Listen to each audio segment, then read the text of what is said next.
बिस्मिल्लाहिर्रहमानिर्रहीम। अस्सलाम वालेकुम डियर स्टूडेंट्स, मैं हूं मोहम्मद वाजिद, आपका बायो टीचर। आज हम 9th क्लास की बायो की ब्रांचेस पढ़ेंगे। तो देखें, सबसे जो पहली ब्रांच है वो है मॉर्फोलॉजी। मॉर्फोलॉजी बेसिकली मार्फो मार्फो एक वर्ड है, इससे निकला है। मार्फो का मतलब होता है फॉर्म एंड स्ट्रक्चर। अब फॉर्म का मतलब होता है शक्ल सूरत, और स्ट्रक्चर का मतलब होता है साख। हम इस ब्रांच के अंदर जानदारों की, लिविंग ऑर्गेनिजम्स की फॉर्म और स्ट्रक्चर के बारे में पढ़ते होते हैं। तो देख लें, this branch deal with the study. ये साइंस की ये शाख क्या करती है? This branch deal with the study of form, शक्ल सूरत के साथ ताल्लुक़ कायम करती है, और उसके बाद and structures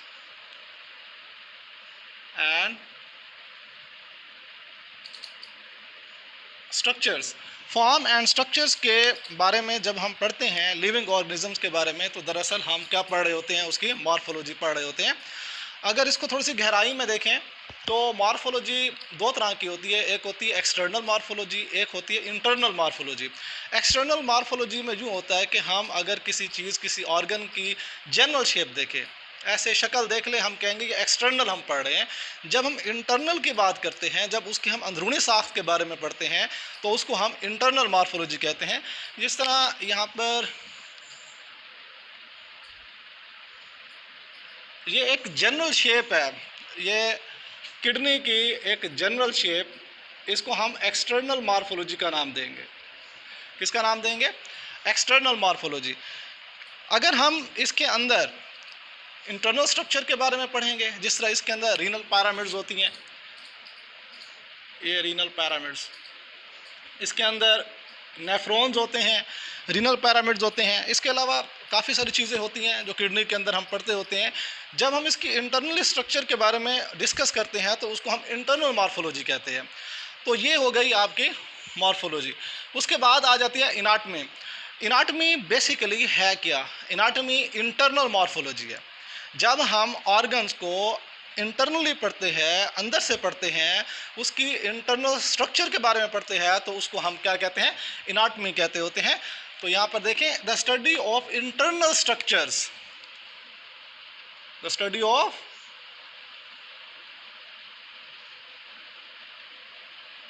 of internal structure is called anatomy. जब हम लिविंग ऑर्गेनिजम्स की कोई भी ऑर्गन है, उसको जब हम इंटरनली पढ़ेंगे, अंदरूनी साख्त के बारे में पढ़ेंगे, तो उसको हम क्या बोलेंगे? इनाटमी का नाम दे देंगे। उसके बाद आ जाती है ब्रांच हिस्टोलॉजी। हिस्टोलॉजी, अब ये हिस्टो का मतलब होता है टिश्यूज़। असल हमें अगर ब्रांच का पहला लफ्ज़, उसका मतलब समझ आ जाए, तो हम उस ब्रांच की डिफ़ाइन कर सकते हैं। तो जैसे यहाँ पर है हिस्टो का मतलब क्या होता है? टिश्यूज़ ये जो आम होते हैं, जो हम नाक साफ़ करने के लिए इस्तेमाल करते हैं, ये वाले टिश्यूज़ नहीं, बल्कि हमारे बॉडी के टिश्यूज़, जिस तरह हमारे मसल टिश्यूज़ है, हमारे कार्डियक टिश्यूज़ है, ग्लैंडुलर टिश्यूज़ है। तो इन सब टिश्यूज़ का जब हम स्टडी करते हैं, बेसिक बात यहाँ पर यह है कि माइक्रोस्कोप के ज़रिए स्टडी करेंगे। जब हम कोई भी जानदार है, उसके टिश्यूज़ का जब हम माइक्रोस्कोप के ज़रिए स्टडी कर रहे होंगे, तो उसको हम क्या बोलेंगे? हिस्टोलॉजी, द माइक्रोस्कोपिक स्टडी, यानी कि माइक्रोस्कोप के ज़रिए मुताला करना किसका? ऑफ टिश्यूज़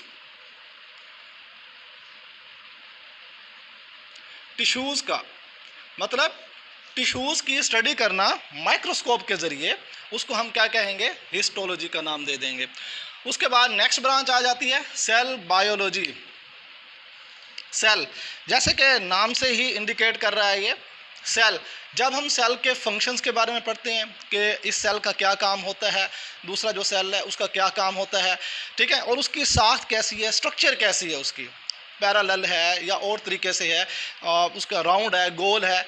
जब हम इसके बारे में पढ़ते हैं, उसके स्ट्रक्चर के बारे में, उसके फंक्शन के बारे में पढ़ते हैं, इसके अलावा सेल के अंदर जो छोटी छोटी साख्तें होती है, ठीक है ना, जो सेल के अंदर काम कर रही होती है, जिसको आप सब सेलुलर स्ट्रक्चर्स का नाम देते हैं, सब सेलुलर यूनिट्स का नाम भी देते होते हैं, वो किस तरीके से काम कर रही है, उनका क्या क्या फंक्शन है और उनकी स्ट्रक्चर कैसी कैसी है, जब हम इसके बारे में स्टडी कर रहे होते हैं सेल ऑर्गेनेलिज के बारे में, इसको भी क्या कहेंगे, सेल बायोलॉजी की स्टडी भी किस में आती है, सेल बायोलॉजी के अंदर आती है। इसके अलावा सेल बायोलॉजी के अंदर हम सेल डिवीजन के बारे में पढ़ते होते हैं। आपने पिछली क्लास 8th क्लास के अंदर पढ़ा था मियोसिस माइटोसिस के बारे में, तो उसके अंदर क्या होती है, सेल डिवीजन होती है। सेल डिवीजन की भी स्टडी हम सेल बायोलॉजी के अंदर करते हैं। तो 3-4 जो बातें हैं जो हम सेल बायोलॉजी के अंदर स्टडी करते होते हैं, पहला कौन सी, फंक्शंस के बारे में पढ़ेंगे, उसका काम क्या होता है, फिर स्ट्रक्चर, साख्त कैसी होती है सेल की, सेल के ऑर्गेनेलिज जो होती है सेल के अंदर जो काम कर रहे होते हैं, सब सेलुलर जो यूनिट्स होते हैं उनका क्या फंक्शन है, उनका क्या स्ट्रक्चर है, ये भी हम इसके अंदर पढ़ते हैं। इसके अलावा सेल डिवीजन के बारे में भी हम किस में पढ़ते होते हैं, सेल बायोलॉजी के अंदर पढ़ते हैं। The study of the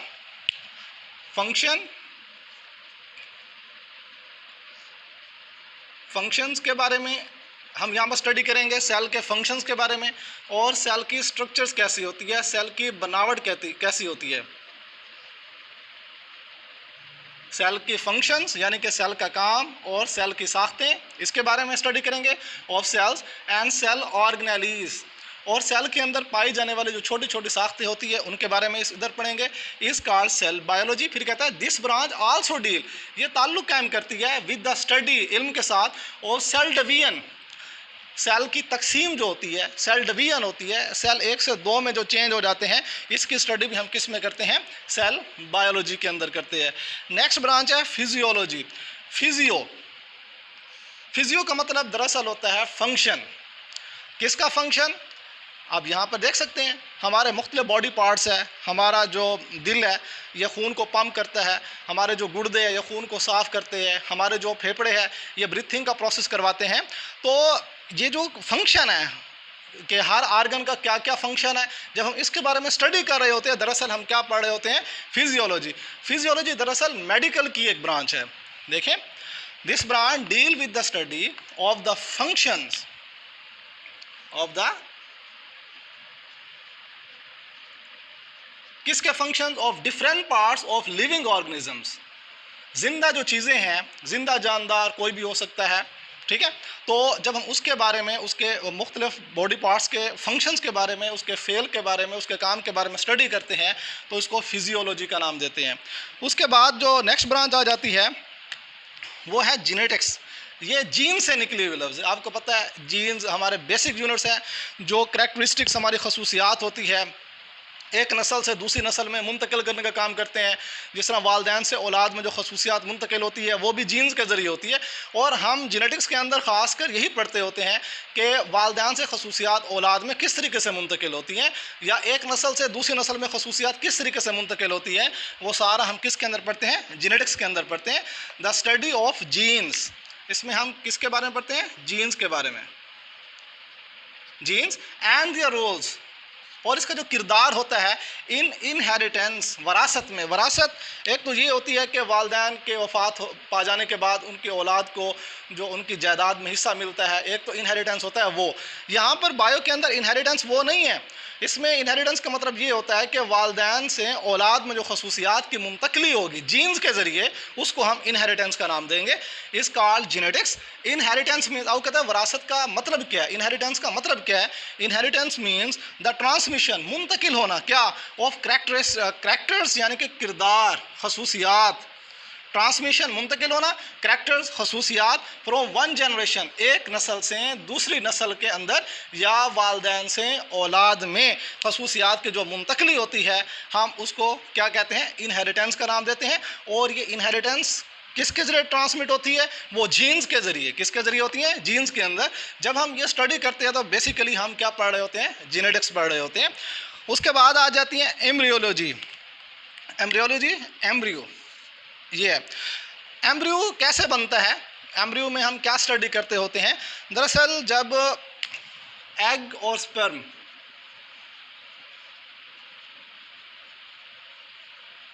egg और स्पर्म जब आपस में मिल जाते हैं, फर्टिलाइज करते हैं, तो उस वक्त एम्ब्रियो बनता है। अब एम्ब्रियो कैसे बना, पहला बात ये कि एम्ब्रियो कैसे बना और एम्ब्रियो की डेवलपमेंट कैसे हुई, यानी कि अब यहाँ पर हम ये भी कह सकते हैं एम्ब्रियो बनने के बाद जब वो एक न्यू इंडिविजुअल में चला जाएगा, एक नई नस्ल पैदा करेगा, एक मुकम्मल जानदार में कन्वर्ट हो जाएगा, तो ये तमाम चेंजिंग्स जो आती हैं दरमियान में, इसकी जो हम स्टडी करेंगे वो एम्ब्रियोलॉजी के अंदर करते हैं। शर्त ये है कि ये बिफोर बर्थ, पैदाइश से पहले की जो स्टडी होगी ना, वो एम्ब्रियोलॉजी के। तो देखें taxonomy, it is the study of the naming, जिसमें जानदारों को साइंसी नाम दिए जाते हैं,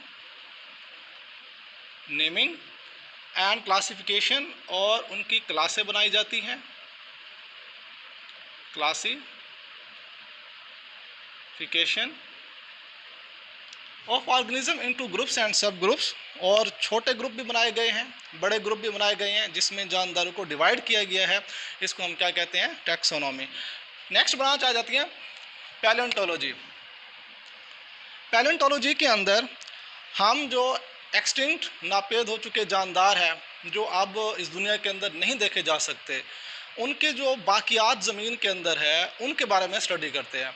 साइंसदानों का ख्याल है कि पहले दौर के अंदर बहुत बड़े बड़े जानदार होते थे इस ज़मीन के ऊपर, और अब वो नापेद हो चुके हैं, ख़त्म हो चुके हैं, लेकिन उनके फोसिल्स मिल रहे हैं, उनकी जो बाकियात मिल रही है, जो उनके बारे में वो स्टडी करते हैं, उनको जोड़कर, जिस तरह डायनासोर है, डायनासोर के मुख्तलिफ जगह से हड्डियाँ मिली, उनका ढांचा मिला, और उसको जोड़कर उन्होंने एक शेप बनाई, तो वो तसव्वुर कर लेते हैं कि हाँ भी इस तरह का जानदार पहले ज़मीन के ऊपर रहता था।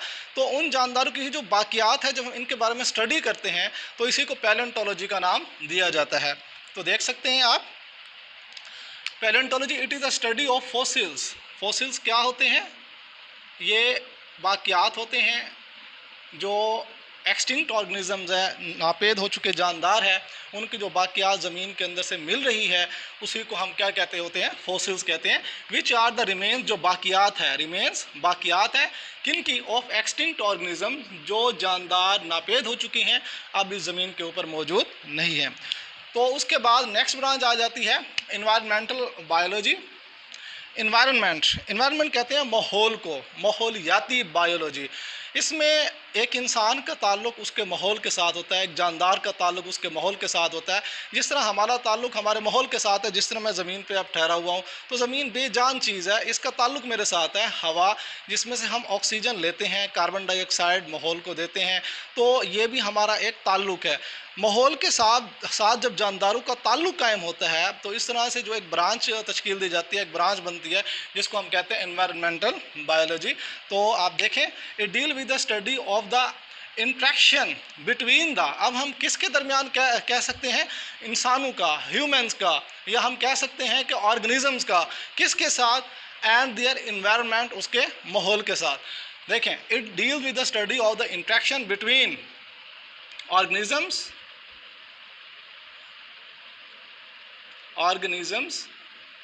यानी कि लिविंग ऑर्गेनिज्म, जो जिंदा जानदार होते हैं, उनका ताल्लुक़ उनके माहौल के साथ, इन्वायरमेंट के साथ जो उसका ताल्लुक़ होता है, उसकी स्टडी हम किस में करते होते हैं? इन्वायरमेंटल बायोलॉजी के अंदर करते होते हैं। तो यह तो हो गई इन्वायरमेंटल बायोलॉजी की बात। नेक्स्ट आ गई सोशियो बायोलॉजी। इसमें हम सोशल बिहेवियर जो जानदार का होता है, आप देखते हैं कि इस दुनिया के अंदर मुख्तलिफ सोसाइटी के लोग रहते हैं, मुख्तलिफ सोसाइटी बनाकर लोग रहते हैं। कोई किस ज़बान में बात करता है, कोई किस ज़बान में बात करता है, उनका अपना अपना एक बिहेव है, एक सोशल बिहेवियर है। तो जब ये इकट्ठे सोसाइटी बनाकर रहते हैं, उस सोसाइटी के अंदर जब ये आपस में बातचीत करते हैं, उनका आपस में बिहेव होता है, जब हम इसकी स्टडी करते हैं ना, तो हम वो स्टडी सोशल बायोलॉजी के अंदर पढ़ते हैं। तो इसी तरह जब जानवरों की बात करते हैं, जंगल के अंदर कितने तरह के जानदार होते हैं, और उनकी भी एक सोसाइटी होती है, और वो सोसाइटी बना के रह रहे होते हैं। उस सोसाइटी के अंदर उनका आपस में बिहेव्स होते हैं, रवैये होते हैं, उसी की इनकी स्टडी हम क्या कहते होते हैं? सोशो बायोलॉजी कहते हैं। तो देखें, it deal with the study of social behaviour of the animals that make societies. वो जानदार जो सोसाइटी बना के रहते हैं, माशरा बना के रहते हैं, उनका जो सोशल बिहेवियर होता है, उसकी स्टडी को हम क्या कहते होते हैं? Socio biology. तो किसका? सोशल बिहेवियर, सोशल बिहेवियर किसका? सोशल बिहेवियर एनिमल्स का। कौन से एनिमल्स? मेक सोसाइटीज़, जो सोसाइटी बना के रहते हैं, इनकी स्टडी हम किस में करते हैं? सोशियो बायोलॉजी के अंदर करते हैं। नेक्स्ट हमारी ब्रांच आ जाती है पैरासाइटोलॉजी। इसमें नाम ही काफ़ी है, पैरासाइट से निकला हुआ लफ्ज़ है। पैरासाइट्स क्या होते हैं? जो मेज़बान के अंदर, होस्ट के अंदर रहते हैं, बदले में होस्ट को नुकसान भी पहुंचाते हैं और उसके बदले में शेल्टर भी, पनाह भी लेते होते हैं। इस तरह के जो जानदार होते हैं, इसको हम क्या कहते हैं? पैरासाइट्स कहते हैं। और उनकी जो स्टडी होती है, एक ब्रांच बनाई गई है जिसको पैरासाइटोलॉजी कहते हैं। पैरासाइटोलॉजी के अंदर हम क्या करते होते हैं? उन्हीं पैरासाइट्स की स्टडी करते होते हैं। तो ये deal with the study of parasites. किसकी स्टडी करते हैं? पैरासाइट्स की स्टडी करते हैं। पैरासाइट्स कौन से जानदार होते हैं? जो होस्ट के अंदर रहें, वहाँ से शेल्टर भी लें, पनाह भी लें और बदले में उसको नुकसान भी पहुँचाएँ। इसके बाद नेक्स्ट ब्रांच आ जाती है बायोटेक्नोलॉजी। बायोटेक्नोलॉजी ये जदीद किस्म की ब्रांच है बायोटेक्नोलॉजी। इसमें हम क्या स्टडी करते हैं? इंसानियत के फ़ायदे के लिए, इंसानियत के फ़ायदे के लिए हम माइक्रो ऑर्गेनिज़म का इस्तेमाल करके, यानी कि ह्यूमन वेलफेयर के लिए, ठीक है ना, हम माइक्रो ऑर्गेनिज्म का इस्तेमाल करके उनके लिए बेहतरी की चीज़ें तैयार करते हैं, बेहतरी की चीज़ें बनाते हैं। जिस तरह किसी इंसान को शुगर हो जाता है, तो मतलब उनमें इंसुलिन की मकदार नहीं बन रही, इंसुलिन नहीं बन रही होती उतनी मकदार में, तो हम कहते हैं कि उसके लिए हम माइक्रो ऑर्गेनिज्म का इस्तेमाल करके हम वहाँ से इंसुलिन तैयार करा सकते हैं। ये 8th क्लास के अंदर भी हमने पढ़ा है, थोड़ा बहुत उसमें हिंट्स आई हुई है। तो इसकी स्टडी हम क्या कहते हैं? बायोटेक्नोलॉजी। ये प्रैक्टिकल एप्लीकेशन होती है, ये हम इसको अमली इस्तेमाल करते हैं। एक प्रैक्टिकल वर्क होता है जिसमें हम माइक्रो ऑर्गेनिज्म का इस्तेमाल करते हैं और उसमें प्रोडक्ट्स बनाते हैं। कौन से प्रोडक्ट्स? जो इंसानियत को फ़ायदा पहुँचाएँ।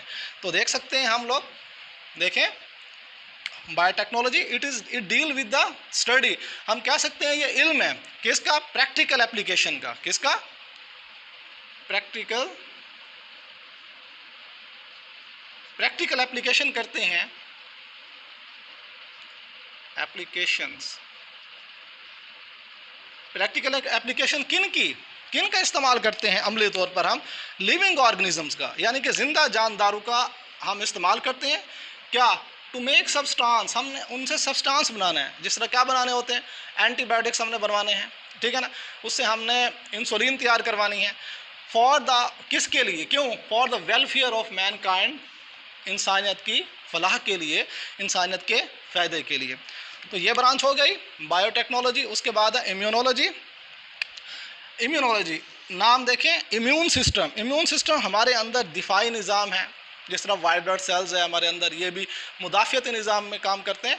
हम ये कह सकते हैं कि जब बाहर से कोई माइक्रोब, कोई इस तरह का हमारे अंदर दाखिल हो जाता है जो हमें नुकसान पहुंचाए, कोई यानी कि इस तरह की कोई चीज़ जो हमारी बॉडी को नुकसान पहुंचाने वाली हो, तो हमारा जो अंदर इम्यून सिस्टम है वो उसके ख़िलाफ़ एंटीबॉडीज़ तैयार करता है।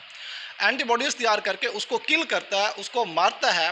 तो अगर फ़र्ज़ कर लेते हैं इम्यून सिस्टम अगर काम नहीं कर रहा, तो उसको फाल करने के लिए हम एंटीबायोटिक्स का इस्तेमाल करते होते हैं। लेकिन ये जो ब्रांच है ये इम्यून सिस्टम तक महदूद है कि जो हमारी बॉडी के अंदर इम्यून सिस्टम है, कोई इनवैलिड यानी कि कोई माइक्रो हमारे बॉडी के अंदर दाखिल होता है, कोई जरासीम दाखिल होता है, बैक्टीरिया वगैरह, वायरसेस वगैरह जो हमें नुकसानदेह होते हैं, जो हमें नुकसान पहुंचाने वाले होते हैं, जब दाखिल होते हैं तो हमारा इम्यून सिस्टम फाल हो जाता है। तो वो उसके खिलाफ फ़ौरन एंटीबॉडीज़ तैयार करता है, एंटीबॉडीज़ से उनको किल कर देता है। इस तरह की जो ब्रांच होती है उसको हम क्या कहते हैं? इम्यूनोलॉजी का नाम देते हैं। तो देख सकते हैं इसमें आप, it deal with the study of, देखो इम्यून सिस्टम के बारे में, with the immune system, immune system of animals. किसका इम्यून सिस्टम? जानवरों का। विच डिफेंड, जो दिफा करते हैं, द बॉडी, जिस्म का, अगेंस्ट, खिलाफ, इनवेडिंग माइक्रोब, जो नुकसानदेह जानदार होते हैं, नुकसानदेह माइक्रो ऑर्गेनिजम्स होते हैं जो बॉडी के अंदर दाखिल होकर हमें बीमारियां फैलाते हैं, उनके खिलाफ डिफेंड करने वाला जो सिस्टम है, एक निज़ाम है, उसी को इम्यून सिस्टम कहते हैं। और उसका जो इल्म है, जो हम उसकी ब्रांच बनाई हुई है बायोलॉजी ने, उसको इम्यूनोलॉजी कहते होते हैं। आगे एंटोमोलॉजी। एंटोमोलॉजी ये हशरात की, ये वैसे तो यहाँ पर एंटो लिखा हुआ है, अगर इसको आंट बना लिया जाए तो पता चल जाएगा आंट क्या होती है, चींटी होती है, ये हशरात है। तो हशरात का जो इल्म होता है उसको हम क्या कहते हैं? एंटोमोलॉजी का नाम देते हैं। It is a study of insects. जो इंसेक्ट्स का नॉलेज है, इल्म है, इसको हम क्या कहते होते हैं? एंटोमोलॉजी। लास्ट ब्रांच आ जाती है फार्माकोलॉजी, फार्मेसी। आप इसको अगर फार्मेसी देख लें, फार्मेसी में क्या होते हैं, अद्वियात होती हैं। तो अद्वियात का जो इल्म होता है उसको हम फार्माकोलॉजी के अंदर पढ़ते होते हैं। देखें, it is the study of drugs. अब यहाँ पर ड्रग्स यानी कि सारी अद्वियात की स्टडी हम इसमें करते होते हैं, चाहे वो फ़ायदेमंद होती है, नशा आवर अद्वियात होती है, सबका जो इल्म होता है उसकी स्टडी हम किस में करते होते हैं, फार्माकोलॉजी के अंदर करते हैं। It is a study of drugs and their effects on the system of human body.